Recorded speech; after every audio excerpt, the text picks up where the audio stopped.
Nagpaliwanag ang ilang miyembro ng Senate minority kung bakit wala sila ng magkagulo sa Senado noong Miyerkules. At para pag-usapan niya, nasa linya si Senator Erwin Tulfo. Magandang umaga po sa inyo, Sen. Salamat po sa oras. Yes, Ms. Cheryl, good morning. Senator Erwin, nasan po ba kayo noong nangyari itong putukan at kaguluhan sa loob ng Senado? Nakauwi na. Dahil ang nangyari dyan, Cheryl, may mga nababasa nga ako na kesyo alam namin anong mangyayari.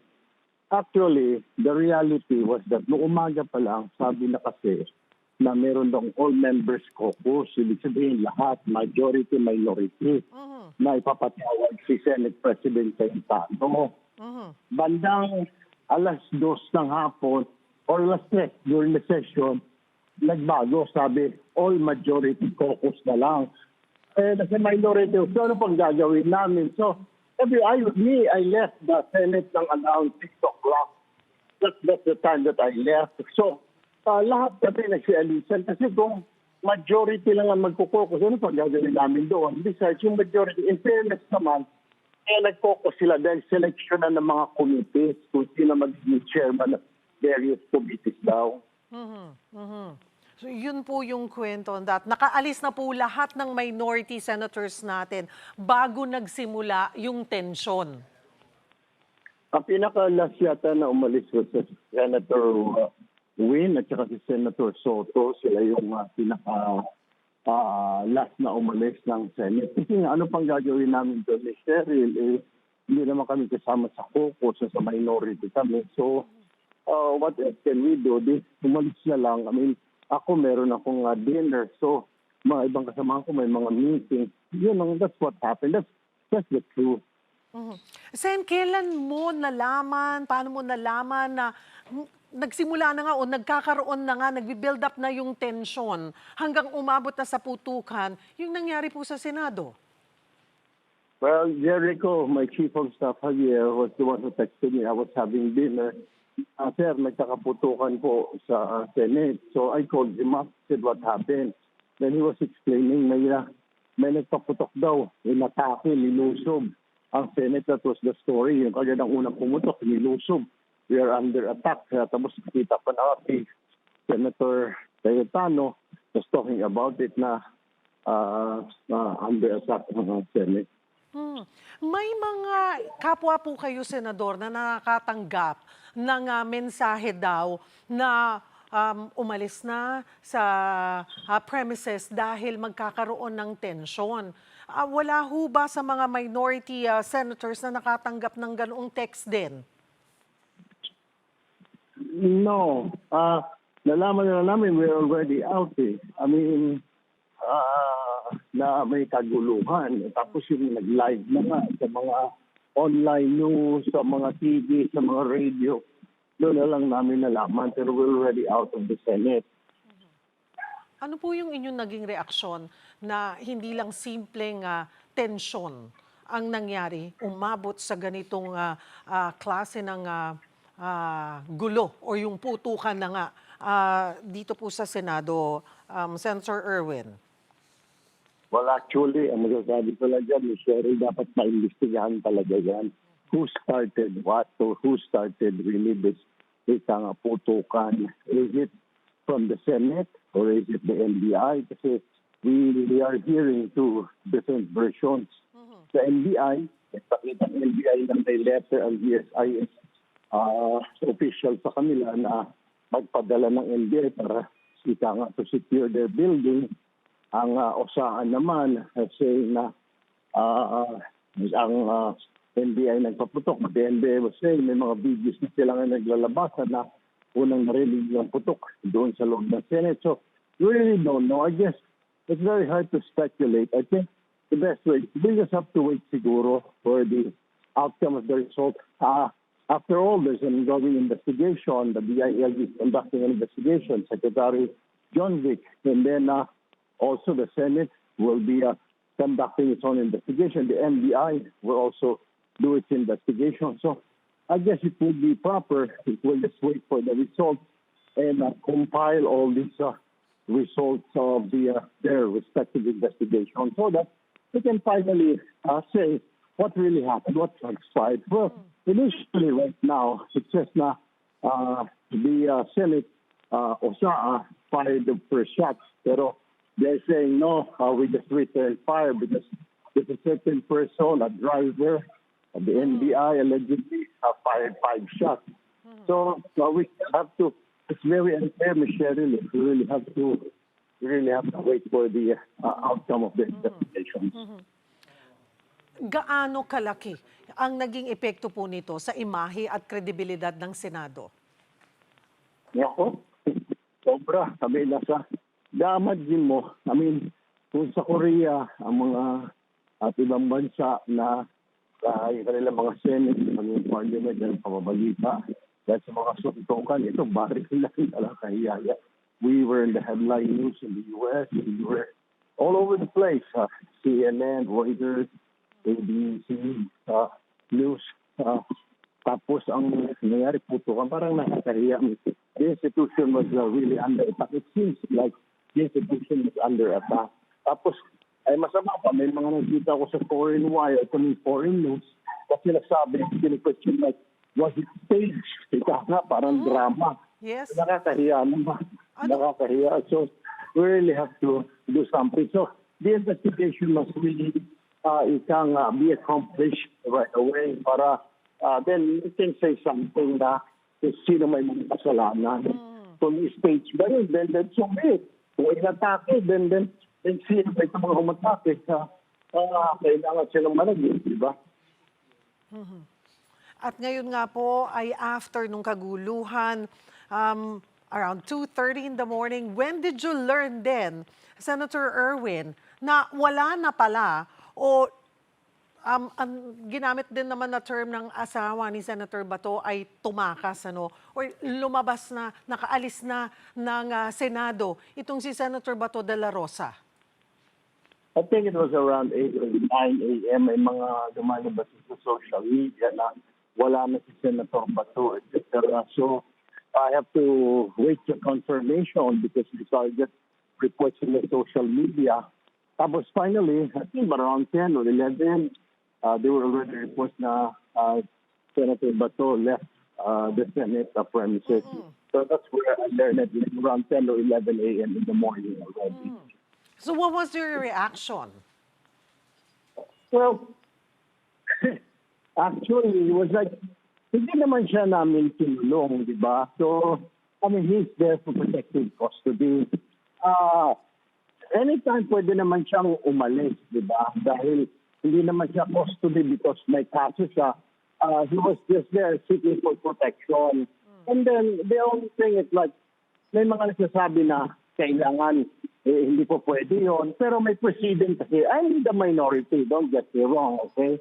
I am not but Senator Bato's best friend or supporter. Pero if we really look at it, Ms. Cheryl, may ilang senador na may president na nagtago din sa Senate. Po, si Senator John Enrile, na ginawa na rin yun, sina Senator Trigan, Senator De Lima. They all seek refuge or sought refuge sa Senate. So, bakit ito hindi rin pagbigyan? So, hindi ako pumariman ng resolution na that Senator Bato de la Rosa will have to surrender kasi may president na di ba? Yung worry ko lang, wonder ko lang is like sana nagpaalam na buti. Parang hindi na kasi parang hindi rin alam ni Senator ni SP Cayetano na biglang umalis si Senator Bato. Sana, kasi siya nag-approve, sana nagpaalam kasi as of 11 a.m. Papakusap si Senator Cayetano, sabi niya, I still have to check if he's still here. Pero dapat tumawag muna siya, di ba na, okay, SP, alis na ako kasi mabidelikado ang buhay ko. Yun lang naman yung sa amin, sa minority. Sana nagpaalam siya, hindi naman parang bigla na lang lalaya. Bakit ganoon? Okay, eto po, even the Senate President, hindi alam. So, wala man lang nagbigay ng warning or agad-agad na nag-report na umalis na po kani-kanina lamang dito sa premises si Senator Bato at posibleng kasama niya si Senator Robin Padilla. Walang ganun man lang report ang security. Hindi po ba dapat yun na standard na automatic, especially na kakaibang sitwasyon po ang mayroon sa Senado sa mga oras na yon? Kaya din ang tanong ko, Michelle, katulad ng tanong ng mga kababayan natin, bakit hindi alam ang Senate Secretary? Dapat yan, kung umalis, nakita pala nila o sa Sergeant at Arms sa Plaza, dapat pinimbrihan ng SP na, Sir, umalis na po si Senator Bato, kasama si ganito, kung may kasama man. Eh wala parang kept in the dark din ang Senate President until 11 a.m. Two pala nangyari. Sana they could have informed him and texted him. Para bilang out of courtesy, he's the head of the Senate now, di ba? Dapat lahat na nangyayari sa Senate, alam ng SP. So, I guess, kung titignan mo, may fault din doon ang USA because they didn't inform the Senate President. Siya nakapirma doon sa custody. Kaya tama lang sabihin, Sir, wala na po yung kinokustody natin, umalis na po. Dapat gano'n. Hindi nga alam ni Senator Cayetano. Like around 10 or 11 a.m. Wala man lang coordination. Sen, puntahan ko na po, kayo na ang minority bloc ngayon. Ano po ang inyong reaksyon sa pahayag ni Senate President Alan Peter Cayetano na may usap-usapan na naman na another kudeta sa Senado? Kudeta? Magpapalit na naman daw ng ano? Posible daw na naman ang pagpapalit ng leadership.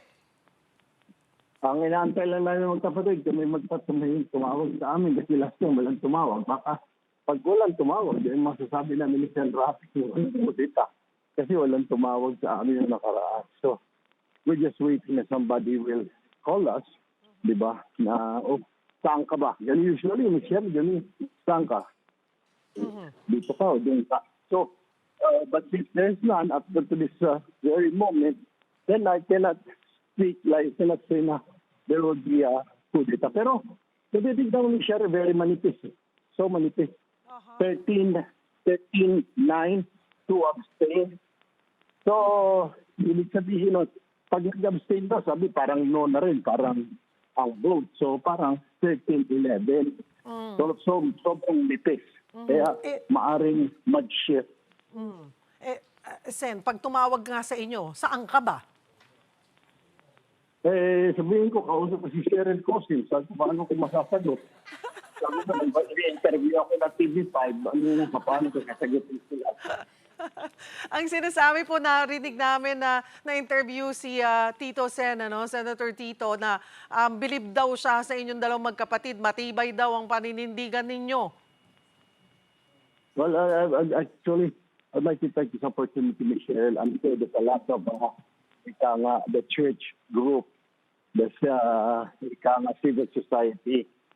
We get a lot of support, though we get a lot of bashing, trashing, etc. on our social media pages.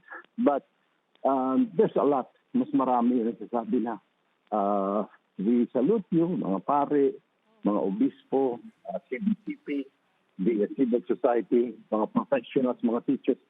So to all those who said that we did the right thing, maraming salamat po. We will continue to do that. We will continue to work with the people. We will not be working for a certain group or certain individual.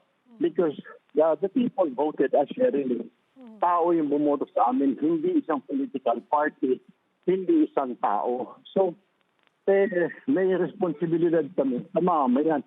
And looking at the situation right now, makikita mo naman kung saan yung tao. The tao are very hungry for truth. So doon lang tayo, di ba? And we stood our ground na, okay, we will stay here. So yun. Pero Okay. we voted kasi, we did not go join the other side. It's not because we were not informed. It's just because yung mga beliefs, meron silang mga beliefs na hindi acceptable sa amin. Yun lang yun, di ba? Sen, ihabol ko na lamang po panghuli, papalapit na yung usapin kaugnay nga nitong nasa inyo na po yung articles of impeachment, magko-convene na anytime as an impeachment court po ang Senado. Sa gitna ng mga nangyayaring ito, kumpiyansa ho ba kayong magiging maayos at patas ang paghawak ng Senado sakaling tuloy ang proseso? we have to do our job. As Senator S.P. Cayetano was saying, we will be convened as a trial court, impeachment court on Monday. So we will automatically, that will make us like kapag mamnunumpa kami Monday sa senator judges. So I guess we'll have to do our job as a judges, Cheryl. Okay. Ngayon, pag ang mga televised naman ito, nasasambayanan. Kung mali ang actuations namin, ang mga decisions namin, then let the people decide. Diba? Kung glaring naman yung evidence, pagkatapos glaring evidence for conviction, inacquit mo, or very, solid yung evidence, so walang evidence at all, zero to convict. Bakit mo ito convict? So, the people are watching. They will be the ones to judge us. Parang, gano'n yun, mag-judge kami doon sa isang kaso. Kami naman i-judge ng sambayanan. So, yun ang sinasabi natin. Kaya, at this very point, mahirap magbitaw ng salita na, kailangan ganito, kailangan gano'n. Kailangan, you have to show impartiality. Kasi, pag pinakita mo na yung kulay mo, alam mo ng mga tamang decision, sabi mo, i-dismiss na namin. How can you dismiss? Hindi po nga nakikita yung mga ebidensya na ipipinta. Kaya kung walang katurya-turya ebidensya, then dismiss it. Pero kung meron naman, then let's hear it. Di ba? Senator Erwin Tulfo, marami pong salamat sa inyong oras. Magandang umaga. Mga kapatid, Dimples Romana po, maging maalam at may pakialam sa mga napapanahong issue at headlines. Mag-follow na po at subscribe na sa social media pages ng News 5.